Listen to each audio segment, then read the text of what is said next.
Alicia del Servicio Secreto. Hola.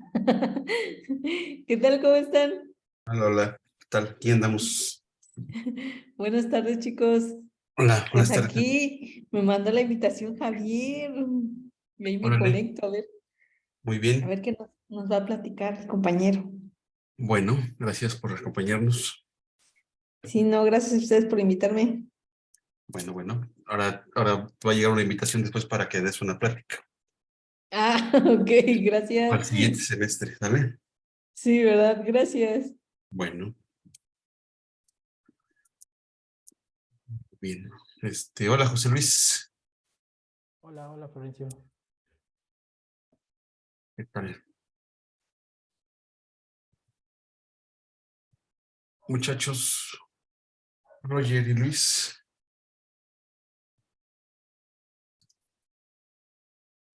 Bueno, buenas tardes a todos. Muchas gracias por asistir al seminario de investigación de la maestría en Ciencias Matemáticas de la Facultad de Ciencias en Física y Matemáticas de la Universidad Autónoma de Chiapas.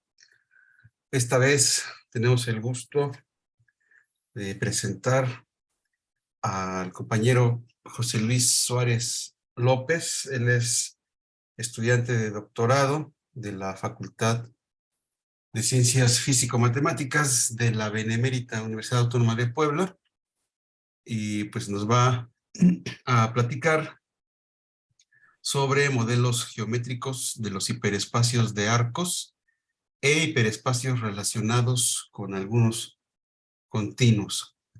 Le agradecemos a José Luis y le cedemos la palabra. Muchas gracias, doctor Florencio. Este,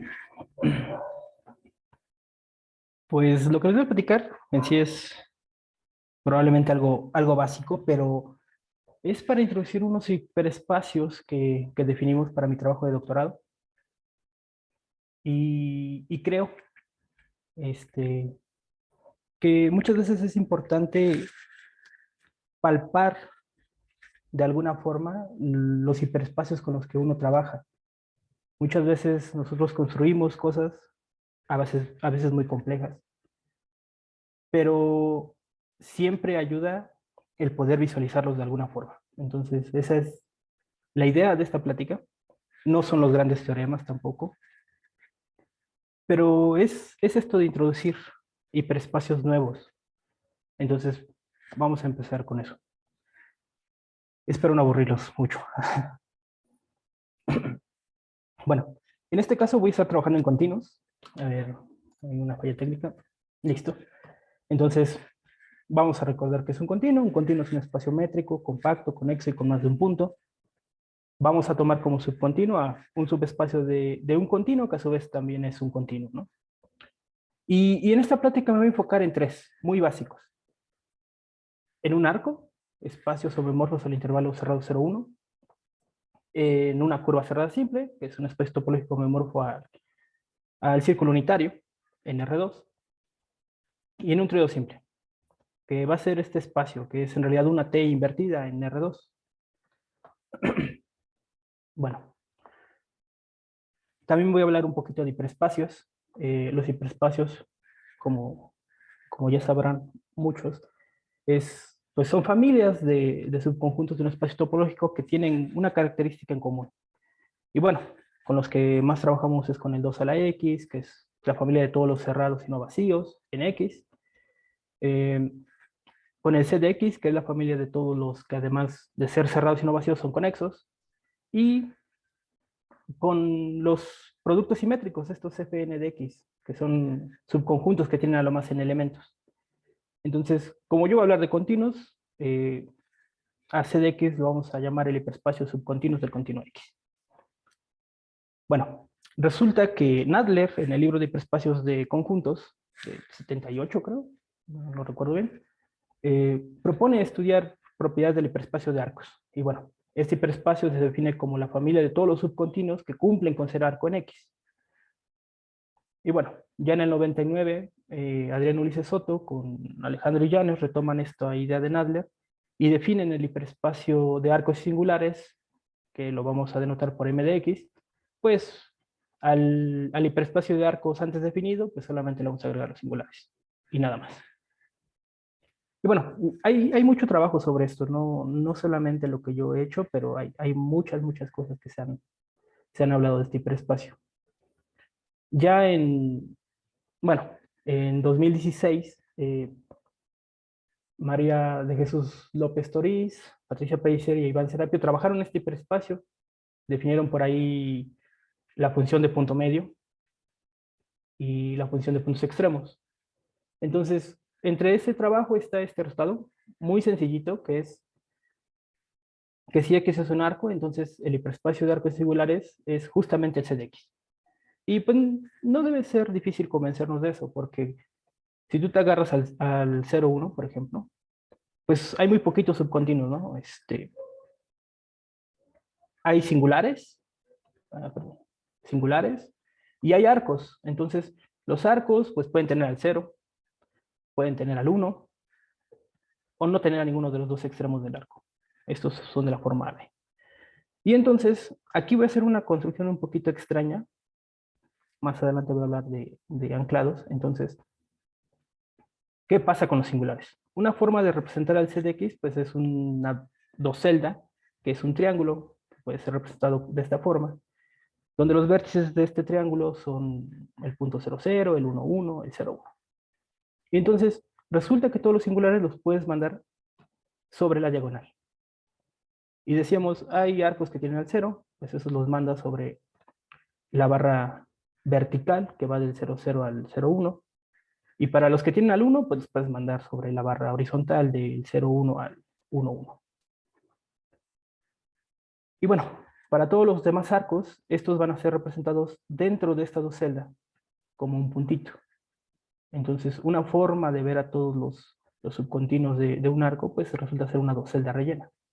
Y pues, si a uno le gusta esta representación, es buena. Hay otras para el CDX, pero pues, se puede garantizar que el MDX coincide con su CDX. Y bueno, ya entrando en esto, también en 2016, los mismos autores muestran que el hiperespacio de arcos singulares, pues es el CDX menos el total. Y otra vez, o sea, uno puede trabajar sobre el círculo unitario de esta forma y empezar a ver cuáles son los subcontinuos. O sea, los subcontinuos de esta curva cerrada simple es en realidad singulares, arcos y el total. Entonces, cuando uno toma un punto, pues lo representa sobre la frontera en R2 de esta docelda. Aquí hay que imaginar que está rellena, ¿no? Y para el hiperespacio de arcos, pues resulta que uno puede irse fijando en los arcos que tengan a ciertos puntos. Y por ejemplo, si uno toma un arco de la forma como está en el dibujo, en el sentido contrario a la manecilla del reloj, pues es un punto dentro de la docelda. Si lo toman en el sentido en el que van las manecillas del reloj, perdón, pues vuelve a ser un punto dentro de la docelda. Y bueno, el CDX completito es la docelda, tal cual. Pero ahí hay un intruso, ¿no? Hay un subcontinuo que no pertenece al MDX. Pues ese resulta ser el total. Entonces solo lo quito y me queda una docelda con un agujero. Les digo, son resultados muy sencillos. Pero... Bueno, les decía, igual en 2016, Mari, Patti e Iván introducen esta definición que es la de conjunto de puntos extremos para definir la función de puntos extremos. Entonces, cada vez que te tomas un elemento de MDX, el conjunto de puntos extremos pues va a ser el conjunto que tiene a esos dos puntos del M, en el caso de que sea un arco, y el mismo si es un singular. Y pues la función lo que va a hacer a cada elemento del MDX le va a asignar el par en el segundo producto simétrico, o el singular en su caso. Entonces a esta función la llaman función de puntos extremos. Y ellos trabajan con esta función, hacen, pues prueban muchas cosas, entre ellas el siguiente resultado. Entonces, bueno, vamos a recordar que una dendrita es un continuo localmente conexo y que no contiene curvas cerradas simples. Resulta que ellos prueban que si X es un continuo, entonces ser dendrita es equivalente a que la función de puntos extremos sea un homomorfismo. Y entonces eso nos da una idea para los demás continuos, ¿no? Por ejemplo, para el triodo, su hiperespacio de arcos y singulares puede ser representado como se representa el F2. Y bueno, aquí ya empieza lo mío. En 2003, Patricia Pellicer introduce el concepto de hiperespacio anclado.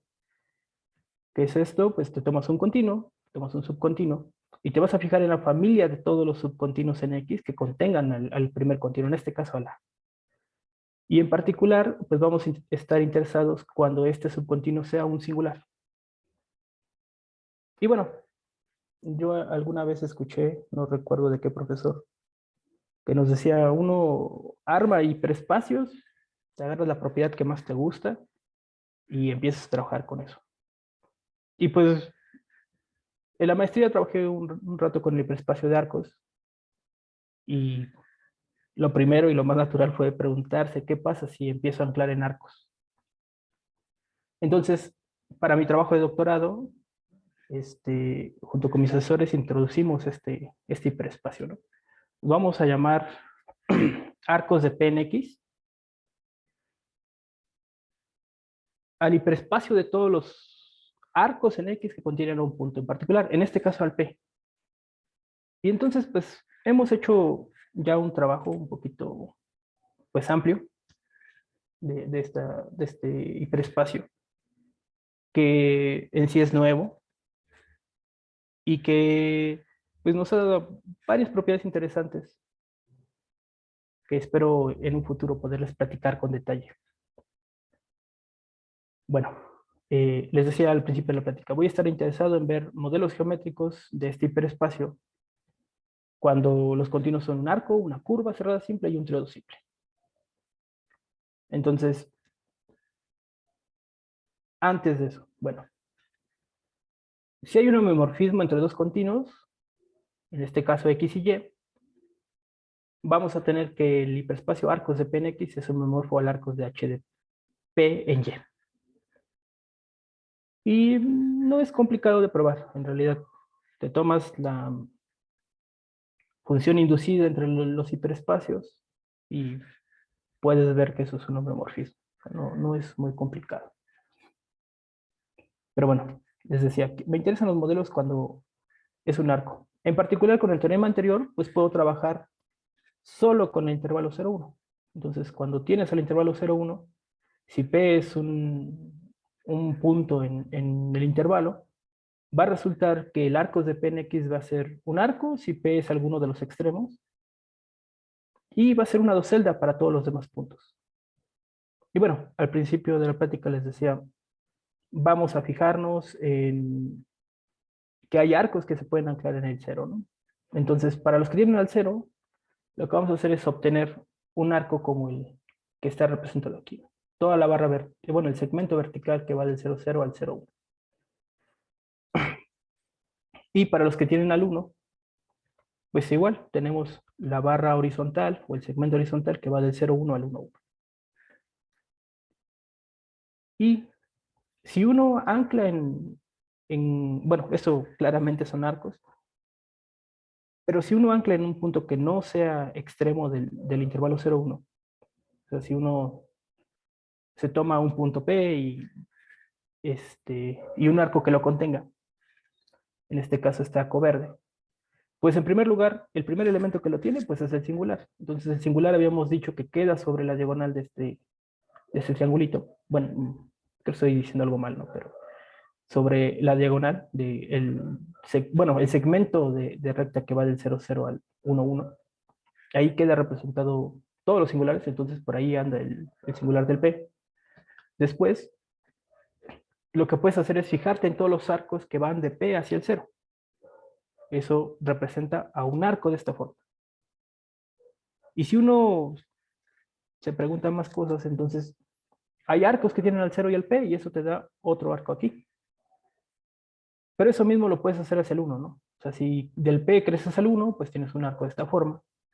Y si ahora te interesan los arcos que tienen al 1 y al P, pues empiezas a crecer sobre este otro arco. Resulta entonces que todos los arcos que tienen al P terminan dentro de este cuadrado relleno, que es una docelda. Les digo, no es un resultado muy complicado de ver, creo que es muy intuitivo tal vez. El detalle con este hiperespacio, y el detalle en particular de trabajar con el hiperespacio de arcos, pues es que pierdes muy fácil la compacidad. Ese es pues digamos un problema, que pierdes muy rápido la compacidad. Entonces, por ejemplo, en la curva cerrada simple, lo que va a salir como hiperespacio arcos de Pnx, pues va a ser una docelda sin un punto en su frontera. Y más o menos podemos pensar en la construcción anterior de la curva, ¿no? O sea, tú te tomas un punto, habíamos dicho que el m de x es una docelda a la que le falta un punto en el centro.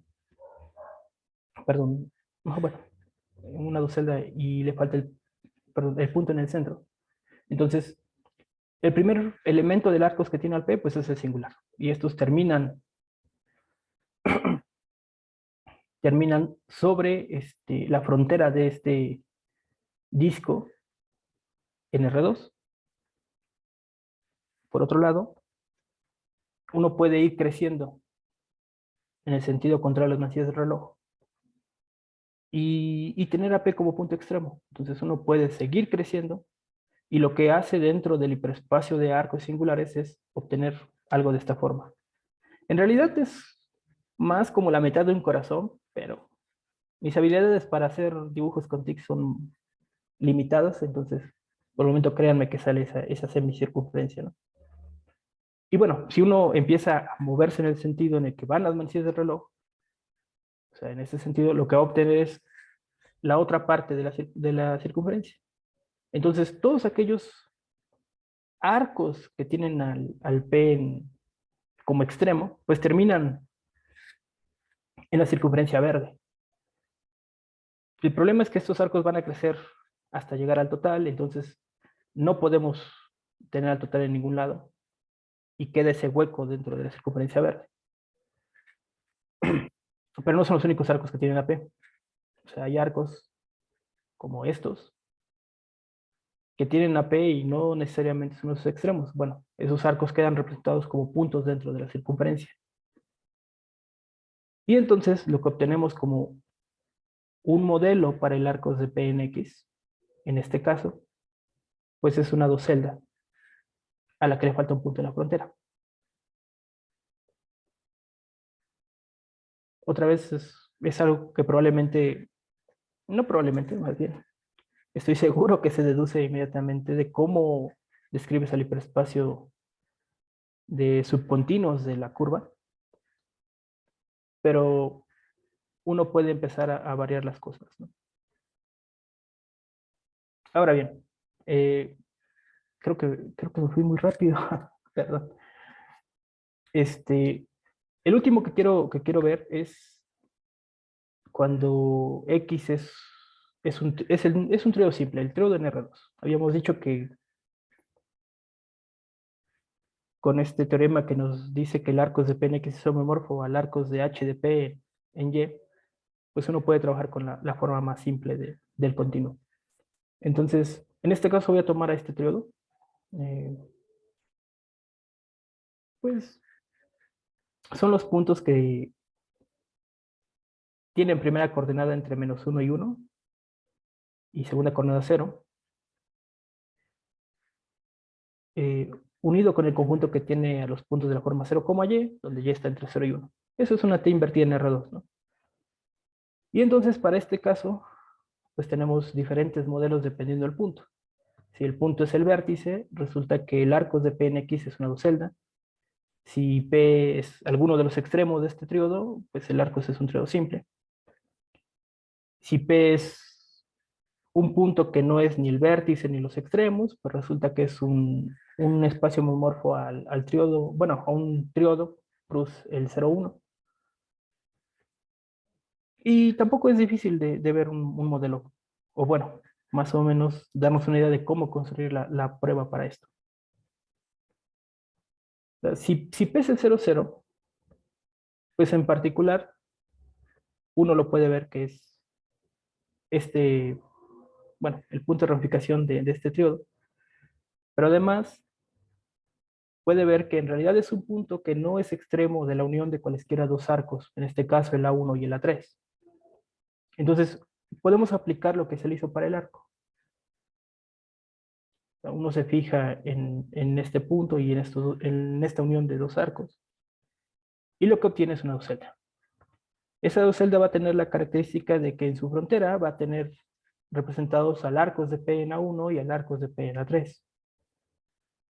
Y entonces uno puede ir combinando pares de arcos, ¿no? Si tomas al A1 A2, por ejemplo, pues otra vez obtienes una docelda y que vuelva a tener al arcos de P en A1 y al arcos de P en A2 en la frontera. Y lo mismo cuando unes a A2 con A3. Entonces, tienes tres doceldas que representan parte del arcos de P en X. Y que además puedes pegar de esta forma, ¿no? Las pegas y lo que obtienes es una docelda, perdón. Entonces no es, salvo los pasitos de cuentas, no es tan complicado. Ahora, si uno toma a P como uno de los extremos, puede hacer más o menos el mismo análisis, ¿no? O sea, uno se fija en el arco más grande que los contiene. P en este caso voy a suponer que es el extremo del arco A1, que no es el vértice, y fijarse en la unión del arco A1 con A3.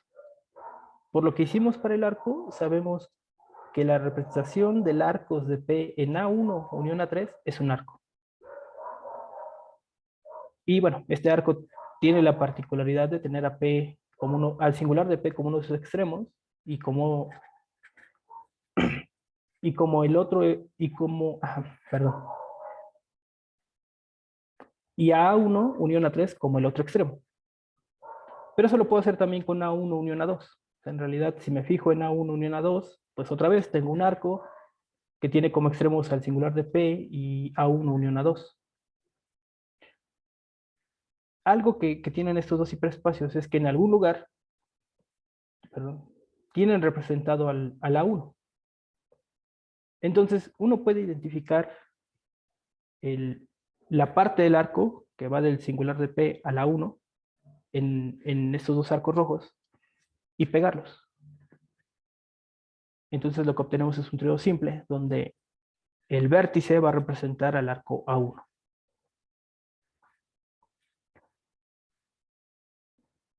Y finalmente,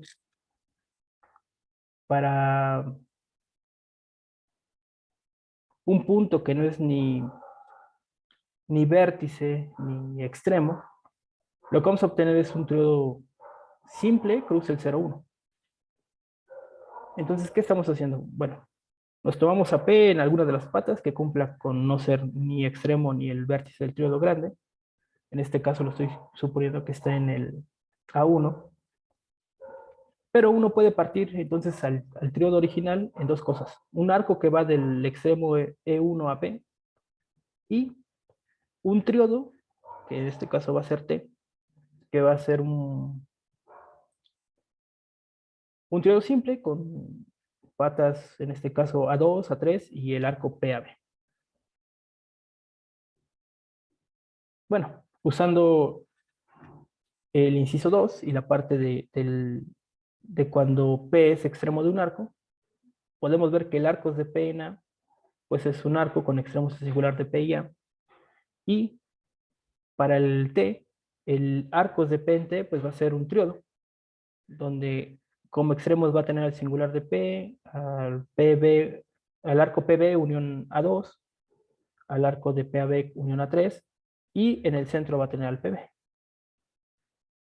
Entonces, cualquier arco que tenga P, pues va a tener una parte de él en el arcos de P en A y otra parte en el arcos de P en T. Pero esto pues se puede representar como el producto de este T con el 0,1. Y sí, creo que me fui muy rápido, perdón. Pensaba tardar un poquito más. Y pues bueno, eso es todo lo que se iba a platicar hoy. Esto es un trabajo de, bueno, es como la introducción a mi trabajo de doctorado. Y al menos esto de los modelos, pues sí va a estar publicado en este libro de Topologías y Aplicaciones 9, que es el libro del cuerpo de topología de la UAP, que esperemos que pronto aparezca. Y pues bueno, pues eso es todo. Gracias. Gracias, José Luis. ¿Alguien tiene alguna pregunta? ¿Quiere hacerle a José Luis?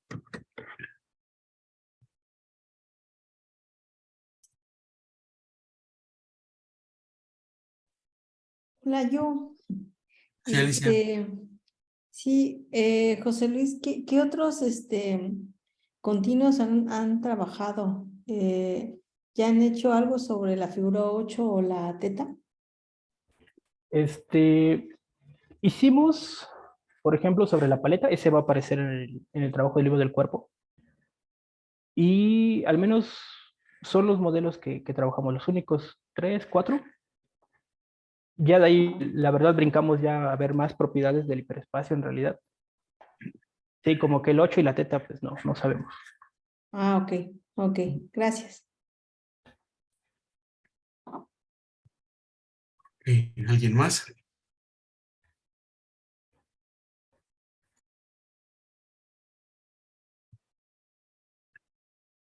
Bueno, pues parece que no. Entonces vamos a agradecerle a José Luis, vamos a dar un aplauso virtual y pues esperamos que próximamente, ya que esté terminando su investigación, pues nos venga a platicar más sobre su trabajo.